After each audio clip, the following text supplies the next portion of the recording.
Thank you for staying with us. Now, you've been told and you've been asked repeatedly to stay at home. You're only to go outside for food, health reasons, or for essential work.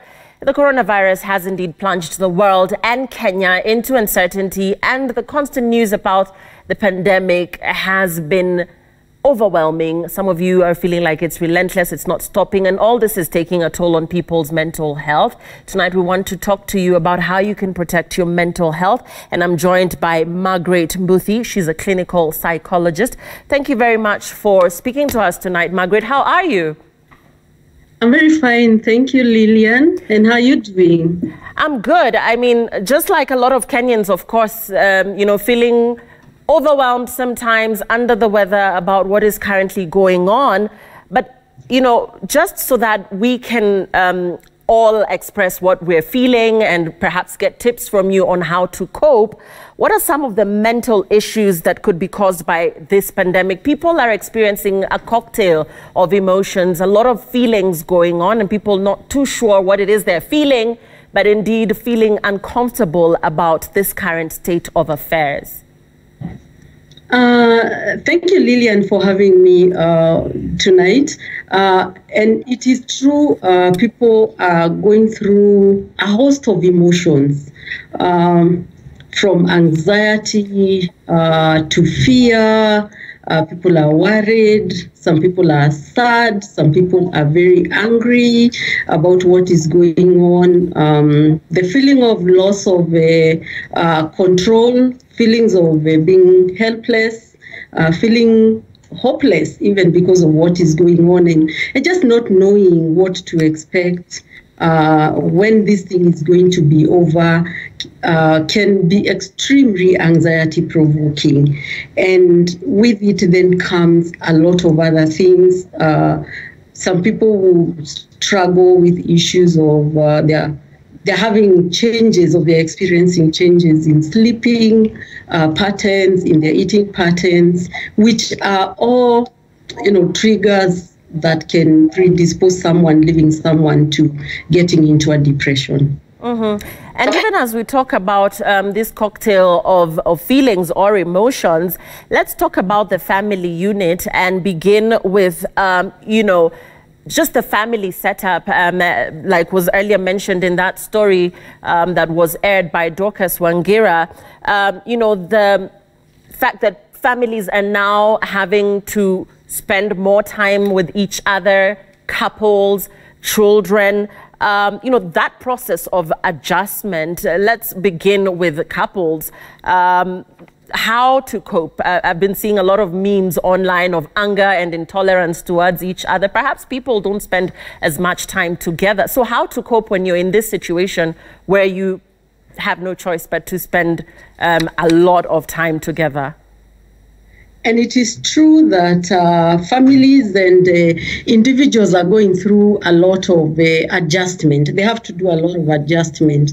Normal schedules are disrupted. You wake up in the morning, you leave home at a certain time, you go to work and you have a full day, and you come home. Probably some people will have to go through gym, and then the children are also in school, and all that is gone. That normal routine is all gone.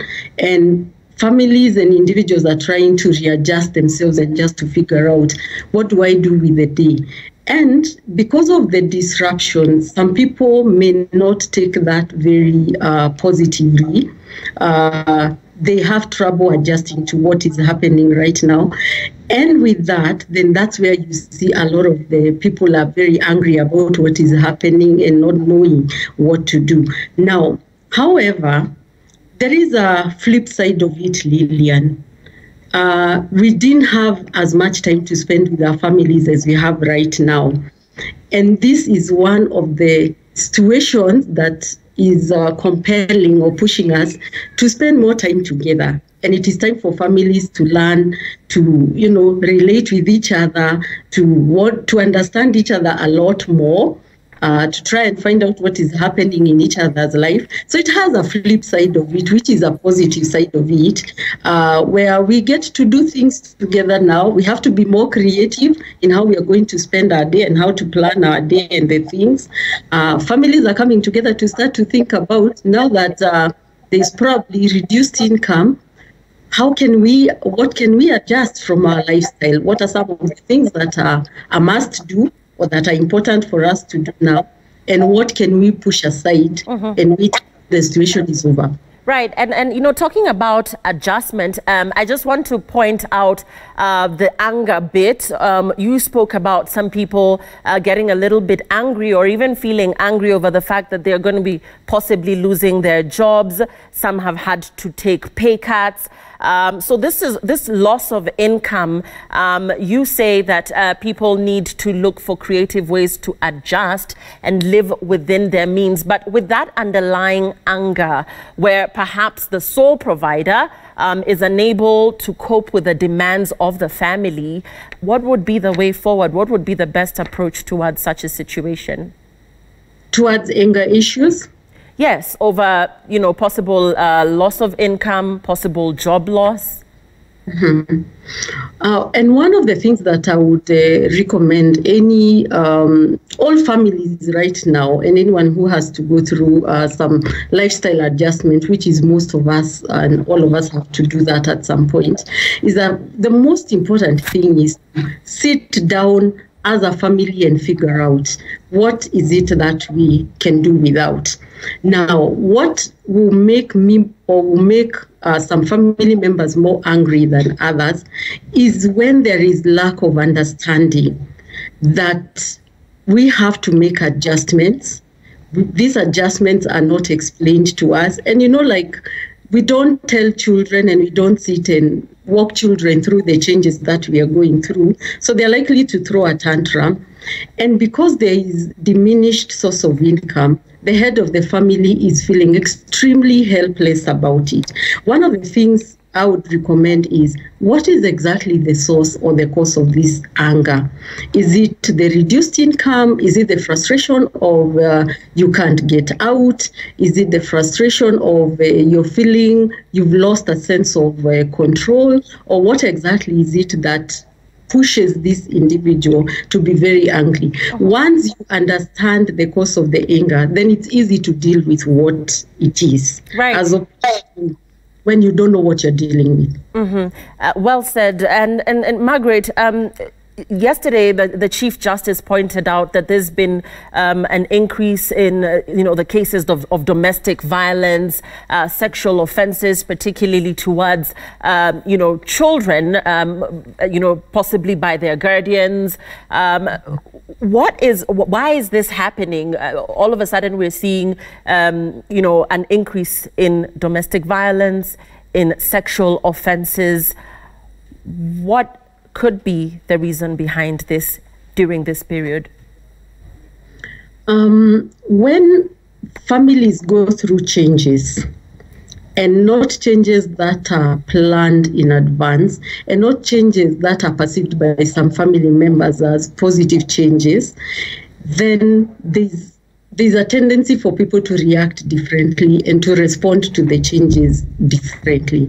Let's not forget that everyone is frustrated by the situation. We are talking about loss of relationships and connections. So we are spending a lot more time together, and we are bound to see mistakes of our spouses and mistakes of our children a lot more. We are more likely to collide by the fact that we are just around each other for a very long time and throughout, and we don't even have a way of ventilating what we are going through. So you are likely to find more, some people spiking very fast, snapping very fast, because of now we have to be together. We are here and I can see there are certain things about you that I cannot take. There are too many demands and you people are not being reasonable enough about what is going on. So that can predispose families to being very angry. However, what is required at this particular time from everyone, especially at the family level, is tolerance, it is patience, and it is understanding that this is a season and this is a phase and it will come to pass. Right. And as we wind up, Margaret, we've been seeing a lot of creativity on social media. People have become gourmet chefs. People are playing around with TikTok, which is a very fun app, which I'm yet to figure out. People are really engaging on social media in a fun way. Is this a positive thing? Is this a good thing? The fact that people are being very creative on social media, especially the millennials, the younger demographic?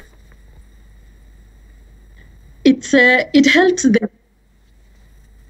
It helps them temporarily get away and get off the very gloomy situation and environment that we are in. So if you can inject in a bit of fun and a bit of creativity that helps you feel a bit better, feel a bit motivated, and feel a bit uplifted, that's exactly what we are telling people to do. That find something that injects a bit of life and a bit of energy in what you're doing. Get off the social media where you're getting a lot of too much information about what is going on that can be extremely overwhelming. So I think it's a good idea that they are, but with caution, and they can control it so that then again it is not too much. Yeah, and I just want to read out two very short tweets to you. Brian Okech is saying, you wake up and the thought of staying home all day just makes you sick. You roam around the house and can't help but overthink, and at times your head is heavy and nothing seems like it's working for you. It's like life has just stopped. Michael Kinyanjui is saying, Lillian, I am so much restless, anxious, lonely, and very stressed. It's overwhelming. So, people, like I said, are feeling a certain way. So in the interim, Margaret, what can help? If you can just give us some 3 or 5 short pointers of how to cope in this, like I said, very difficult period for the world. The news is awash with reports of new infections. Social media is awash, sometimes with rumors, other times with facts on exactly where we are at as regards the new infections. How to keep yourself, on the positive, to keep your mind, on the positive. What can help in the interim? Some pointers as we close. Number 1, no pressure at all. There's too much pressure that you must do this, you must do that, you must do everything else. There should be no pressure. Do what you can within your capacity and within the resources that you have. Please have no expectations that you must achieve. Like I'm seeing people are being told, if you don't come out of COVID phase with a skill, then you're indisciplined. That's not it. No pressure at all. Work within your means and live within your means, one day at a time. Number 2, a schedule that also allows time for creativity. We function best if we have a routine or a schedule of doing things. But in that schedule, please induce in a bit of creativity and a bit of me time, and just to allow yourself to be and to go through this process.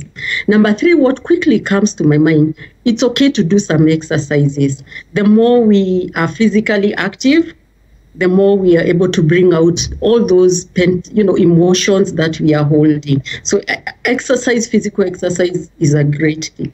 Number 4, please go slow on social media and every other source of information that is giving you overwhelming information. Please turn it off for a while. Just disconnect from the internet and everything else and have a bit of calm time to meditate and to think other things. And then the final thing I would say, please be socially connected.